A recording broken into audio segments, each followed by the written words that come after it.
Olá, começando mais um Gestão e Inovação. Hoje nós vamos ter um programa diferente. Nós temos uma convidada que tem um conhecimento muito amplo, uma experiência muito grande na política, mas especialmente nas questões regionais. Então, hoje o nosso tema será Amazonas, política de governo e negócios sustentáveis. Comigo hoje, Rebeca Garcia. Obrigada pelo convite, participar do Gestão e Inovação. É um grande prazer receber você aqui.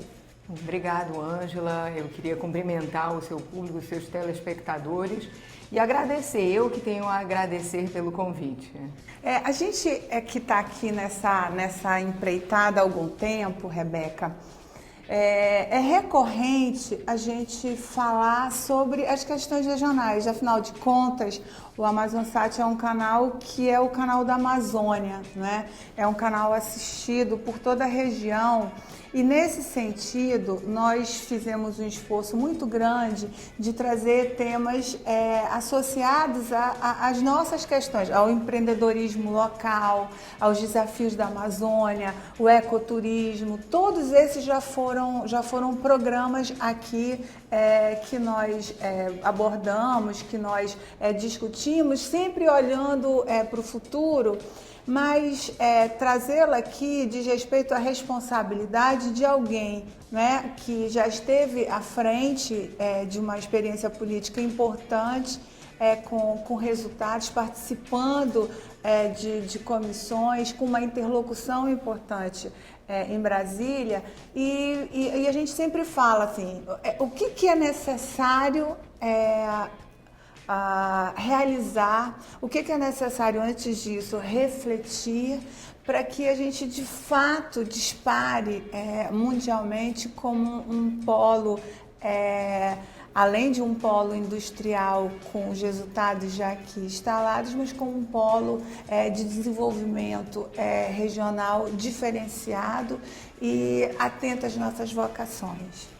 Então, assim, é fato, né, que nós temos esse potencial que é imensurável, né? Eu diria assim, que se no Brasil existe um grupo que realmente está deitado em berço esplêndido, esse grupo é o que está vivendo na nossa região, né? Então nós estamos deitados em berço esplêndido e não sabemos tirar proveito disso, ainda não. E eu acho que é importante nós trazermos essa responsabilidade para nós, porque é muito fácil jogar para o colo do outro, né? Então nós temos essa responsabilidade de encontrar a verdadeira vocação do nosso estado, que nós bem sabemos que o polo industrial é importantíssimo, que hoje é o modelo econômico que sustenta o nosso estado, mas a nossa vocação não é essa por natureza, né? Literalmente dizendo, né? Literalmente dizendo. Foi uma vocação criada, né? A vocação mesmo. Basta a gente abrir a janela de casa, olhar para as árvores, basta a gente andar um pouquinho, chegar à frente do Rio Negro e ver o potencial que o nosso estado tem. Agora, assim, eu até lhe agradeço aí quando você fala que eu tenho conhecimento, que eu tenho experiência, talvez assim não tenha tanto quanto gostaria de ter para poder oferecer soluções que o nosso estado precisa. Mas tenho, assim, me dedicado muito, porque eu entendo que tem solução, sim, tem possibilidades, sim, e de diversas maneiras, assim, você vê dificuldades. Eu penso assim, Ângela, a começar da nossa logística, né? A gente vira e mexe, vai e volta o antigo tema da BR-319. Como o Brasil pode querer ser dono de um estado com potencial como o nosso e deixar ele à parte do resto do país.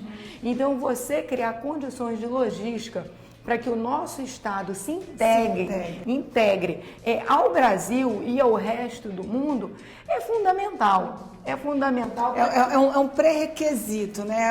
É uma questão básica para startar qualquer uma decisão de estruturação ou de empreender, né? Ou de formular a política. Exatamente. E aí isso não só está relacionado à questão industrial, à questão comercial, mas à questão também ambiental. né? Uma vez que há um grupo de ambientalistas do qual eles até me integram e eu faço parte, né? Que é completamente contra a BR-319. Eu sou dos ambientalistas que entendem que ela é fundamental para o desenvolvimento da nossa região. E se acha que asfaltar a BR-319 pode causar prejuízo à nossa região ecológico, então que passe então uma ferrovia, que a ferrovia não traria os prejuízos que a BR como estrada traria, né? Enfim, mas o que precisa é se encontrar uma solução para esse isolamento que hoje o nosso estado vive e que nós precisamos resolver. Que isso, como eu já disse agora há pouco, resolveria questões industrial, comercial, mas também a questão de turismo. Exatamente. Porque a gente sabe que quando você pode chegar de carro a um lugar, você pode chegar de trem a um lugar, você vai muito mais àquele lugar, né? O que aí você já barra a entrada de todos aqueles que não podem vir de avião, ou de um barco, porque demora muito tempo, né? Então você cria aí uma outra solução.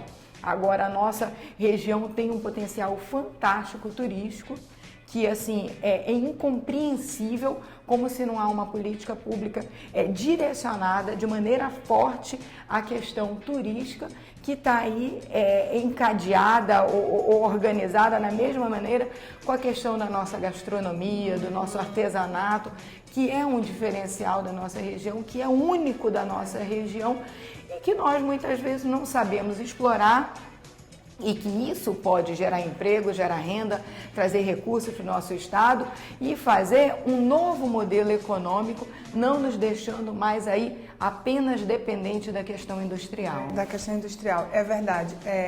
Nós conversamos aqui no programa sobre o ecoturismo, que o ecoturismo acaba, que é o turismo da nossa vocação, acaba sendo um turismo de nicho, né? Um turismo muito caro, um turismo quase que exclusivamente internacional, dolarizado, e que você não abre as portas, né, como você bem destacou, para a integração desse produto turístico a uma agenda, a um menu nacional. Porque, Rebeca, um dos temas que eu mais tenho abordado aqui, quando é uma questão ligada aos negócios no Amazonas e na Amazônia, as questões associadas à sustentabilidade, é que nos falta protagonismo, né? Assim, a gente assiste e talvez a dependência a um modelo industrial consolidado, muito bem sucedido, etc., mas a gente assiste com uma certa inércia o que acontece. Pior, assim, a inércia, ela nos distancia da interlocução que que permite que outras pessoas com outros interesses e com outras visões, como você falou há pouco da questão ecológica na BR-319, que nos acaba criando uma força política, né, que impede algo que para nós é essencial e nos incapacita para refletir sobre outras soluções. Mas, assim, existem outras questões que não seria tão complexo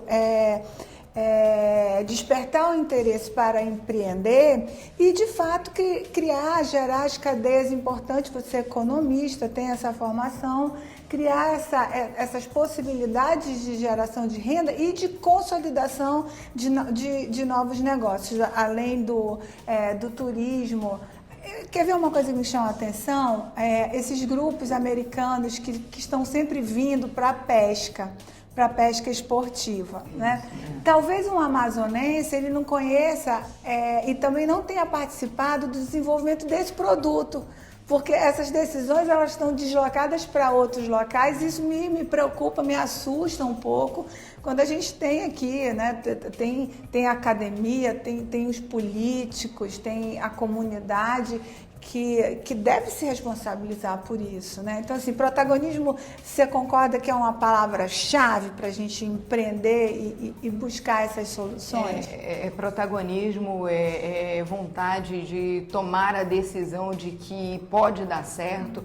Eu penso muito assim, Ângela, eu acho que para você tomar uma decisão e apostar, vamos colocar como um produto, num novo produto, seja ele o turismo, seja ele o comércio, seja ele o que for, mas vamos colocar o turismo. Para apostar no turismo como um novo modelo econômico para o nosso estado, você primeiro precisa acreditar que aquilo vai dar certo, né?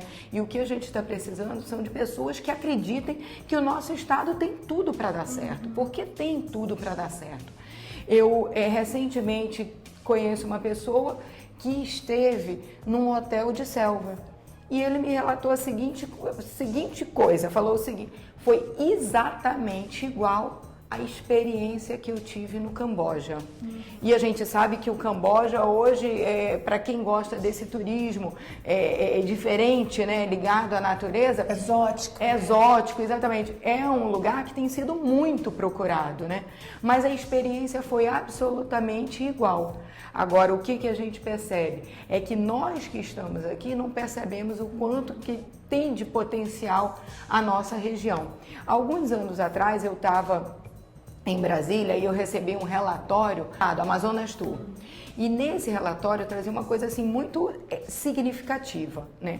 Os turistas que vêm para o Amazonas de fora do país, os franceses, os alemães, os japoneses, que são geralmente aqueles que procuram o turismo ecológico, a permanência deles em Manaus, naquele momento, que eu acredito que ainda se repita agora, era de, em média, 3 horas. Era o tempo de aterrissar em Manaus, saber para pegar um hidroavião e ir para onde ele iria. Só que o que é complicado nesse tipo de turismo? O pacote foi fechado lá fora, o pacote foi pago lá fora e ele não compra uma água. Ele já vem com tudo no pacote. Então ele não deixa um centavo para a cidade de Manaus. Ele não vai conhecer o Teatro Amazonas, que é belíssimo, que é lindo. Ele não vai conhecer o Porto de Manaus, que é lindo, aquela região, o nosso mercado, o Adolfo Lisboa, que é super bonito, que tem toda uma história que pouca gente sabe, mas que foi desenhado pela mesma pessoa que desenhou a Torre Eiffel. Foi Eiffel que desenhou a parte do mercado de ferro. Então, assim, tem muita história na nossa cidade para ser contada e para atrair o turismo.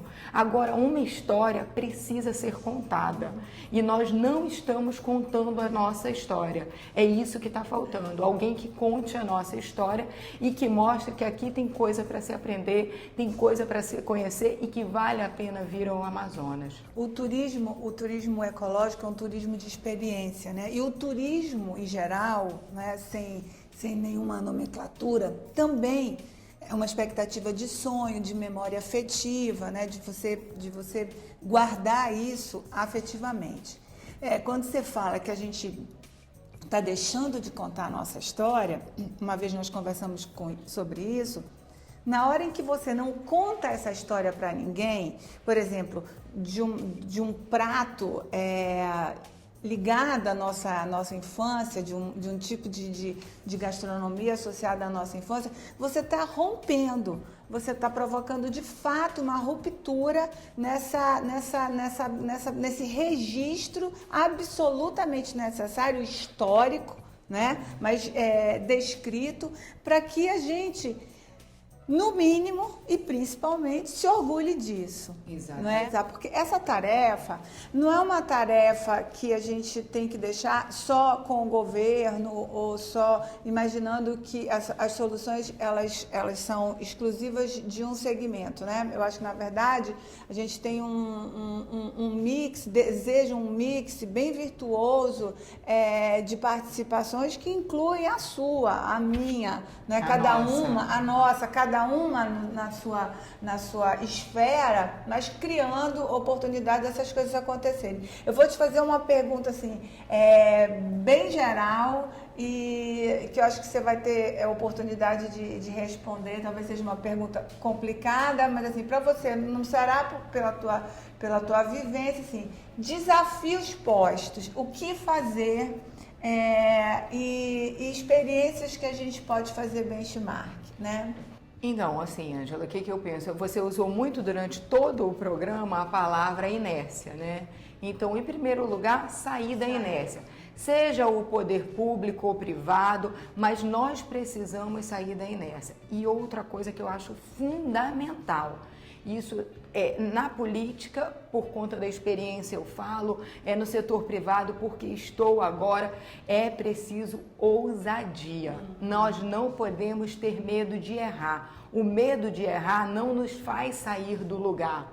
Então, se nós errarmos, tudo bem, levanta, sacode a poeira e dá a volta por cima. Segue. Agora, só erra quem tenta. Nós precisamos, com ousadia, pensar Manaus para receber os nossos turistas, pensar o Amazonas para um turismo diferenciado, um turismo exótico, como você falou, um turismo ambiental, ecológico, de esportes radicais, de aventura. Isso. Tudo isso é o potencial do nosso estado. Agora, enfim, dependendo do segmento, eu penso assim, como atrair turistas diferente do que já tem sido atraído, como a gente colocou essa coisa de se isolar na selva e não comprar uma água em Manaus. Em primeiro lugar, eu penso assim, eu não sou a dona da verdade, mas eu tive a oportunidade de estudar casos fora do país que deram super certo, e a primeira coisa que a gente precisa fazer no estado do Amazonas, principalmente aqui em Manaus, é fazer ressuscitar o centro da cidade de Manaus, porque a história, ela é um grande atrativo, e a nossa história, ela nasceu e se concentra no centro de Manaus. Então, você fazer o centro se revitalizar, o centro voltar a ter vida, não é um desafio fácil, mas é um desafio possível. Primeiro, eu entendo, por conta dessas experiências estudadas, que nós precisamos fazer o centro voltar a ser habitado. Hoje, poucas pessoas vivem no centro da cidade, e antigamente, você lembra, você morava, eu morava, todo mundo. Eu, por um acaso, nasci no prédio Bubol, lá na rua dos Andradas, né, no centro de Manaus, morava lá no prédio Bubol, e ali se fazia tudo, porque nós andávamos por todo lugar. Então, para que as lojas ganhem força, para que os pontos turísticos do centro da cidade ganhem força, nós precisamos fazer voltar essas pessoas. Agora, como fazer voltar essas pessoas? Porque eu não posso te convencer sem você querer morar lá. Existem vários projetos habitacionais por parte do governo municipal, estadual e federal que podem ser colocados no centro da cidade. É interessante também que você volte a verticalizar. Não adianta você colocar pessoas para morarem na barreira de Manaus, se o ônibus não chega lá, se não tem escola, se não tem delegacia, se não tem posto de saúde, você está causando um problema que aí já é um outro programa, Ângela, dos bairros sustentáveis. O que são bairros sustentáveis? São bairros que não precisam de outros bairros para viver. E o que nós estamos criando, porque esses conjuntos habitacionais, eles são verdadeiros bairros, porque moram 2.500, 3.000 pessoas, em alguns até mais. Só que você não tem infraestrutura nenhuma. Então, todas essas pessoas precisam sair de lá para utilizar a infraestrutura de outros bairros. E isso é prejudicial para o nosso trânsito, que está infernal. Todos nós sabemos que é difícil andar em Manaus. Agora, se você dá sustentabilidade para os bairros, você diminui o tráfego dessas pessoas. E o centro da cidade, ele tem tudo, né? E ele é ponto da central de ônibus de todos os bairros. Todo mundo que quer trafegar de ônibus passa pelo centro. E você pode levar esses conjuntos habitacionais para prédios antigos que não são mais habitados, e nós sabemos que existem vários no centro da cidade. Você pode remodelar, até preservando a fachada. Sim, sim. Por dentro você deixa ele moderno e a fachada dele se mantém como em 1900, né? O que é fundamental também para a atração do turismo. Essa cara antiga de Belle Époque, Époque, de Belle Époque, que a gente tem, né? O patrimônio que a gente tem, eu li recentemente por conta ainda da tese, assim, e resgatei a imensidão do nosso patrimônio. Grandes artistas participaram de projetos arquitetônicos de fachadas e que a gente desconhece isso tudo, né? Então, assim, é um grande temor perder a história. Eu acho que isso você colocou e para mim ficou marcante. Porque na hora que você perde a história, você não consegue contar isso mais para ninguém. Não. E o turismo, ele vive disso, ele vive de história. Toda cidade que você conhece, em qualquer lugar do mundo, o primeiro lugar que você vai é o centro, né? Porque ali está tudo muito original, muito genuíno, né? E quando preservado, essas características, é um espetacular produto para que ele se sinta pertencendo momentaneamente àquele lugar. Né? E o que a gente sente, assim, quem da geração mais jovem sabe o que era Calábria no centro da cidade, né? O que era a cidade flutuante, né? O que era o comércio ali perto da Igreja dos Remédios. Isso faz parte da nossa história, né? E se você não preservar, se você não continuar contando, daqui a 1, 2 gerações não vão saber nem que existiu Igreja dos Remédios, né? Então o que ela significou, né? Ali tão perto de uma chegada de imigrantes portugueses, árabes, como foi o meu caso, espanhóis, o seu, né? Exatamente. Então, assim, é uma pena que esteja se perdendo, mas ao mesmo tempo é empolgante porque nós sabemos que ainda dá tempo possível, de resgatar. Né? O que nós precisamos é de ousadia, de acreditar que é possível, né? Os museus que a gente fala, como é que pode um estado como o Amazonas não ter um aquário bem preparado para que quem chegue aqui veja um tucunaré dentro d'água, um pirarucu, né? Todas as nossas espécies, um museu da embarcação, né? Contar a história da embarcação do nosso estado, desde que os primeiros colonizadores chegaram à nossa região, né? Ainda com os indígenas, contando toda a história de como se desenvolveu a embarcação do nosso estado, que é muito peculiar do nosso estado, né? As pessoas lá fora, quando veem uma fotografia ou uma imagem de um barco daqui, acham super diferente, acham super bacana aquela coisa das redes penduradas. Tudo isso faz parte da nossa cultura, da nossa história, e tem muita gente querendo ouvir essa história. O que nós precisamos, aí aqui eu repito, é ter coragem de sentar, pensar, projetar e contar essa história. E realizar. Eu acho que, como você ficou com a sensação de que esse programa poderia demorar muito mais e com a sensação de que nós teríamos muito mais coisas para contar. Vamos pensar nisso. O tema é sempre muito palpitante, porque ele nos envolve a nossa expectativa de viver bem, né, de tornar o nosso estado e a nossa região um lugar de iniciativas bem-sucedidas. Eu queria agradecer imensamente a participação da Rebeca, que hoje trouxe um pouco da sua vida, da sua trajetória, e compartilhou com a gente esse que é o grande desafio também do Gestão e Inovação: empreender na Amazônia e no Amazonas. Bom, eu queria terminar como comecei, agradecendo, Angela, pela oportunidade, agradecer os telespectadores do AmazonSat, aqueles que vão nos acompanhar na internet, e tenha certeza que o nosso estado tem solução. A gente precisa sentar e descobrir o que precisa ser feito para realizar. Esse foi o Gestão e Inovação de hoje. Espero contar com vocês no próximo.